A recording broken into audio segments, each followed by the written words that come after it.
धूर्त तांत्रिक ने जब बंदरियां के ऊपर जल के कुछ छींटे डाले तो वो एक सुंदर कन्या बन जाती हैं। उस नवयौवना सुंदरी का हाथ पकड़ तांत्रिक तुरंत उसे अपनी कुटिया के अंदर लेकर चला जाता है। पेड़ की आड़ में छिपे राजा विक्रमादित्य ने जब ये दृश्य देखा तो वो स्तब्ध रह गए। उन्हें कुछ समझ नहीं आ रहा था।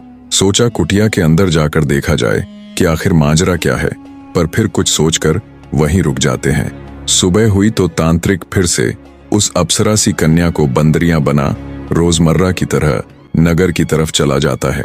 तांत्रिक के जाते ही विक्रमादित्य उस तांत्रिक की कुटिया के पास गए और वहां रखे दाएं कलश से पानी ले कुछ छींटे उस बंदरियां पर डाले तो वो तुरंत एक सुंदर कन्या बन गई। राजा विक्रमादित्य ने उससे पूछा कि ये सारा माजरा क्या है, क्यों वो तांत्रिक तुम्हारे साथ ऐसा कर रहा है। राजा विक्रमादित्य की बात सुन उस अप्सरा ने अपनी हकीकत बयां की। हे वीर, मैं स्वर्ग निवासी कामदेव और पुष्पवती की संतान हूँ। घूमने और शिकार खेलने के लिए कभी कभार मैं पृथ्वीलोक आ जाया करती थी, पर एक दिन जब मैं यहाँ एक हिरण्य का शिकार कर रही थी तो मेरा चलाया गया तीर हिरण्य की बजाय साधना में लीन तांत्रिक की बाह में जा लगा। तब गुस्साए तांत्रिक ने मुझे श्राप दिया कि तुम आजीवन मेरी सेवा करोगी, यही तुम्हारी सजा है। बस महाराज, तभी से ये सब चला आ रहा है। दिन में मुझे वो बंदरियां बना देता है और रात में मुझे मेरे वास्तविक रूप में बदल देता है और मेरे साथ अपनी मनमानी करता है।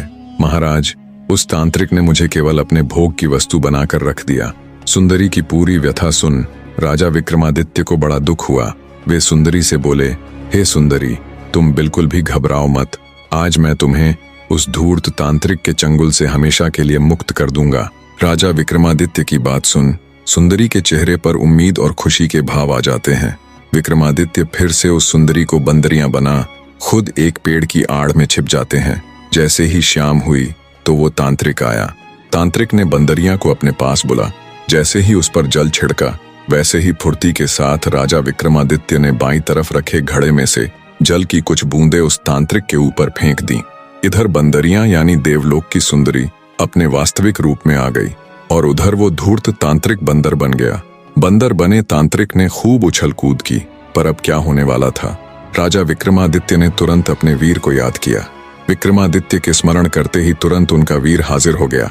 राजा विक्रमादित्य ने उसे हुक्म दिया कि तुम इस सुंदरी को देवलोक छोड़ आओ, और उस उछल कूद करते तांत्रिक को देख बोले, यही तुम्हारे कर्मों का फल है। उन्होंने उस जादुई पानी के दोनों घड़ों को साथ लिया और उज्जैन नगरी की तरफ चल पड़े।